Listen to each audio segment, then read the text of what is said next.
네, 대한민국 경주를 중심으로 에이펙 정상회의와 함께 정상외교의 슈퍼위크가 이어지고 있습니다. 조윤주 외신캐스터와 함께 에이펙 정상회의와 관련된 다양한 이슈들 짚어보겠습니다. 안녕하십니까? 네, 안녕하십니까? 안녕하세요. 네. 자, 미중 정상회담 소식부터 짚어볼 필요가 있을 것 같습니다. 일단 만나기 전까지만 해도 어디서 만날지, 언제 만날지 또 경호까지도 신경전을 벌였었는데 네. 그래도 일단은 좀 무역 전쟁을 더 확산시키지 말자 이 부분에는 공감대를 이룬 것 같거든요. 네, 맞습니다. 어제 그 김해공항 국제 공군기지 안에서 만났는데 말씀하신 것처럼 뭐 경주다, 부산이다 말이 예. 많았는데 결국 김해공항에서 만났습니다. 일단 간단하게 말씀을 드리면 중국과 미국 두 나라 모두가 싸우지 말자. 약간 여기서 합의점을 봤습니다. 그래서 중국 같은 경우는 일단 미국과 중국이 서로 싸우거나 못 살게 군 존재가 아니라 같이 갈 수 있다. 이 부분 강조했고요. 트럼프 대통령은 시 주석과 굉장히 친분이 있다라는 이런 부분을 강조했습니다. 시 주석은 중국의 발전이 트럼프 대통령의 마가와 부딪히지 않는다. 같이 갈 수 있다고 말하면서 서로 성공을 촉진하고 공동 번영을 가져올 수 있다라고 말을 했고요. 그러면서 실제로 트럼프 대통령 당선되고 나서 전화 통화도 하고 서신도 교환했다면서 사이가 괜찮다 이런 부분 강조했습니다. 그리고 이제 또 하나 얘기를 한 것이 미국과 중국은 서로 시스템이 다르다. 그렇기 때문에 마찰이 있을 수가 있고 의견 충돌인데 이건 굉장히 자연스럽다라고 얘기를 했습니다. 트럼프 대통령도 아주 오랜 친구를 다시 만나게 돼서 굉장히 기쁘다라고 말했고요. 이번 회담에 대해서 10점 만점에 12점이다라면서 굉장히 큰 만족감을 표시했습니다. 네, 지금 말씀해 주신 대로 트럼프 대통령은 굉장히 만족감을 표했는데 네. 그런데 이게 또 회담 결과를 보면 중국이 얻은 게 더 많다 이런 분석도 있던데 외신들의 평가는 좀 어떻습니까? 네. 그 펜타닐 수출 통제하는 것은 일단 중단이 아니라 유예하기로 했습니다. 예. 1년 동안. 그리고 두 번째는 그 관세도 사실 57에서 47%, 10%포인트 내리기로 한 거기 때문에 그렇게 크다라고 말할 수가 없을 것 같고요. 대도 수입도 즉각 하기로 결정을 해서 이 부분은 좀 도움이 될 것 같습니다만 틱톡 매각도 협상을 진행한다고 말했기 때문에 구체적으로 일정이 없거든요. 전반적으로 협상이 잘 됐다고 하기에는 미국보다는 중국이 좀 더 유리하다는 얘기가 나오고 있고 외신들도 그렇게 평가를 하고 있습니다. CNN 방송은요. 트럼프가 시진핑에 큰 양보를 했다라고 표현했고 로이터 통신은 이건 좀 불안한 휴전이다라고 표현했습니다. 그리고 블룸버그 통신은 벼랑 끝 전술까지 갔지만 이게 풀리긴 했지만 이렇다 할 만한 성과는 없는 것 같다라고 평가했고요. 특히 이제 CNN 방송이 시 주석에 대해서 트럼프가 큰 양보를 했다라고 말하면서 시 주석이 손에 굉장히 좋은 걸 쥐고 왔다. 그러니까 일단 협상할 때부터 중국이 유리했다고 말을 하는 건데요. 그 이유는 말씀인 것처럼 히토리라는 강력한 무기가 있었기 때문에 이걸 가지고 협상에 임했고 그래서 중국이 유리한 협상이었던 얘기를 하는 것이고 그리고 또 블룸버그 통신에서도 이번 합의가 몇 달 동안 지속된 무역 전쟁을 일단 일단락하는 의미는 있긴 하지만 그렇다고 해서 포괄적인 합의는 이루지 못했기 때문에 중국이 좀 더 유리한 협상이었다는 얘기가 많았습니다.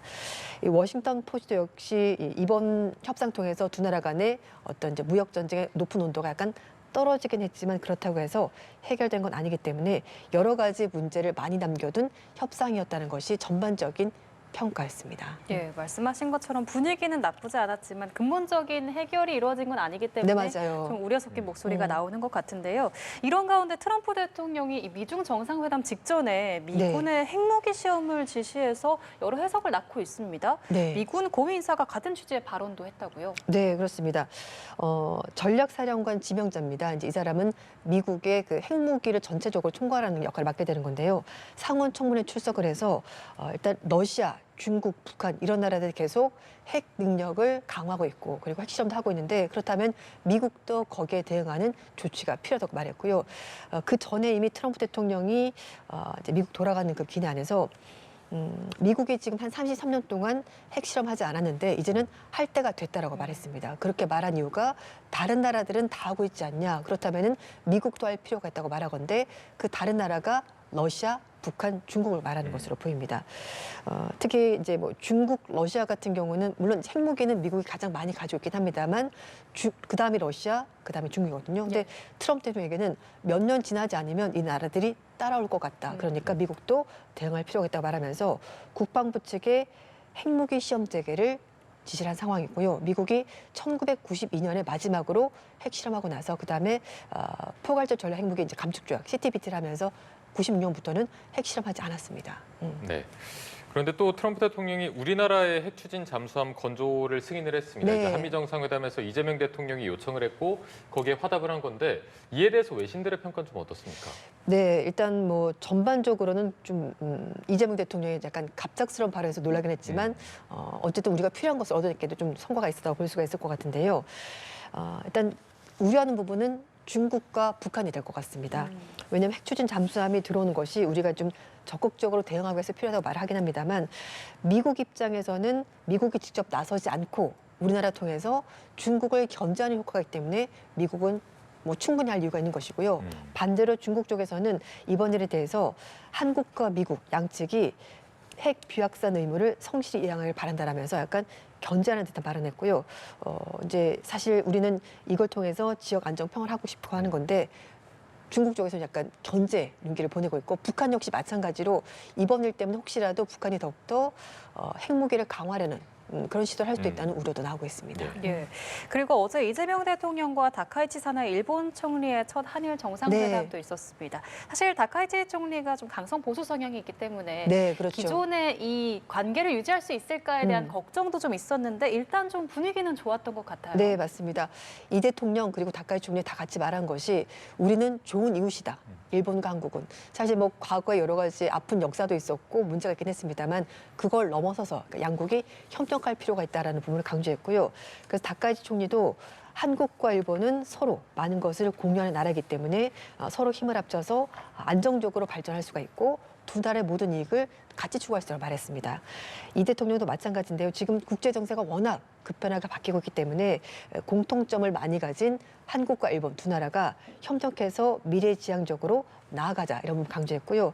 뭐 다카이치 총리도 마찬가지입니다. 말씀하신 것처럼 강경 보수 성향이긴 합니다만 그러나 이전 정부 이시바 총리가 있었던 셔틀 외교 자신이 이어가겠다라고 말을 하고 있고 그러면서 이재명 대통령과 적극적 협력해서 셔틀 외교 계속 하겠다는 입장을 밝혔기 때문에 뭐 이미지와는 달리 어쨌든 어제 첫 번째 만남에서 그런지 모르겠습니다만 분위기가 좋았고요. 협력 이런 부분에 좀 더 방점을 찍힌 회담이었습니다. 네.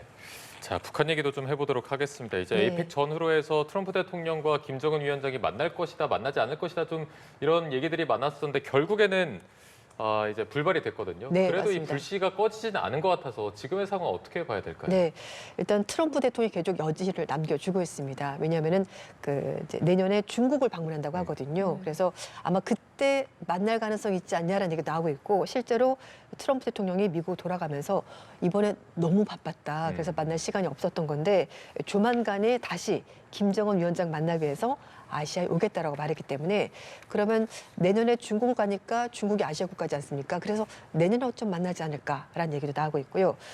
그리고 이제 이런 상황이라면 또 다른 얘기가 나오는 것이 지금 현재 상황은 김정은 위원장이 굳이 미국을 만나지 않을 가능성도 있습니다. 왜냐하면 지금 북러가 워낙 밀착 행보를 보이고 있는 상황이기 때문에 북한이 굳이 서둘러서 미국을 만날 필요는 없을 것이라는 얘기가 나오고 있고요. 또 한편에서는 그러나 북러 관계라는 것이 그리고 지금 정세가 워낙 급격히 바뀌기 때문에 아무리 러시아와 중국이 북한의 뒷배를 봐준다고 하더라도 상황이 바뀌면 또 미국과 대화할 필요이기 때문에 북한도 여전히 여지를 남겨두고 대화 가능성을 열어둘 거라 하는데요. 그런데 북한이 단서를 달았습니다. 미국 측에 비핵화 목표 그리고 북한의 핵 보유국 지위를 인정해 달라고 말하면서 이런 것들을 인정을 한다면은 만날 수 있다라고 말하는데요. 하지만 트럼프 대통령도 비핵화 목표는 지켜 나가겠다라고 말을 하면서도 북한에 대해서 실질적으로 뉴클리어 파워다 그러니까 핵을 가지고 있는 나라라고 인정했기 때문에 그런 부분을 본다면은 트럼프 대통령이 약간 유연하게 대처하지 않을까 싶습니다. 예. 그리고 한편 이재명 대통령이 트럼프 대통령 방한을 기념해서 그 1000만 총 금관 모형 그리고 금빛 네. 무궁화 대훈장을 선물해서 좀 화제를 모았었는데 네. 트럼프 대통령도 이 대통령에게 답례품을 전했다고요. 네, 화답을 했습니다. 야구 배트와 야구 공을 선물했는데요. 야구 배트는 워싱턴 내셔널 소속의 외야수입니다. 딜런 크루즈 선수의 친필이 들어간 야구 배트 그리고 야구 공에는 트럼프 대통령의 인장이 찍혀 있는 걸 줬습니다. 이거 준 이유가 있는데 우리나라에 야구가 들어온 것이 미국 선교사들이 야구를 가지고 들어오면서 시작이 된 거라고 합니다. 합니다. 그래서 미국과 우리나라 간의 그 친교가 굉장히 역사가 깊다는 의미에서 야구공과 야구 배트를 선물한 거고요. 그리고 트럼프 대통령이 그 천마총 금관 모형과 그리고 이제 무궁화 훈장 정말 마음에 들었던 것 같습니다. 네. 보통 선물을 받으면 이제 배로 이송을 한다고 하는데요. 트럼프 대통령이 에어포스 원에 실어. 저거 같이 나랑 가야 되겠다. 바로 가져가겠다. 네, 맞습니다. 그리고 지금 백악관 그 집무실 오벌 오피스에 어디다 둘지 위치도 다 선정해뒀다고 합니다. 네. 자, 그리고 조윤주 캐스터는 혹시 깐부 들어보셨나요? 그럼요, 들어봤죠. 네. 오징어 게임에서 이제 나오면서 뭐 정말 친한 친구, 네. 동반자 이런 걸 의미했는데 어제 다시 한번 이 깐부가 유명해진 것 같아요. 어제 진짜 핫했습니다. 예, 그 삼성역에서 그 지포스 게임 페스티벌이 있었고요. 이제 거기에 엔비디아가 주최한 행사이기 때문에 젠슨 왁스가 온 것이고 그 전에 치맥 회동이 있었습니다. 맞습니다. 네, 삼성전자 회장 이정 회장이 있었고 그리고 정의선 현대차그룹 회장이 세 사람이 만났는데요.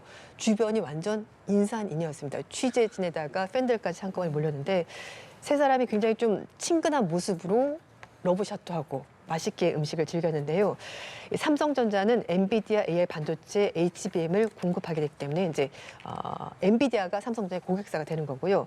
현대차는 또 엔비디아 자율주행 플랫폼을 도입하기 때문에 이 세 회사가 서로 고객사로 엮이는 상황입니다.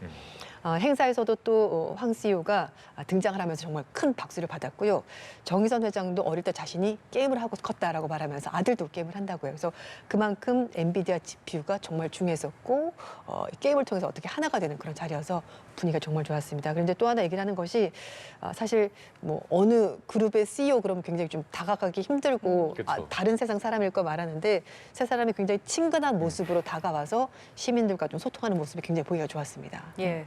그리고 우리나라가 또 K-뷰티로 유명하잖아요. 네, 빠질 수 없죠. 네, 에이펙 주관을 맞아서 이 K-뷰티가 다시 한번 좀 큰 관심을 받고 있는 것 같습니다. 네.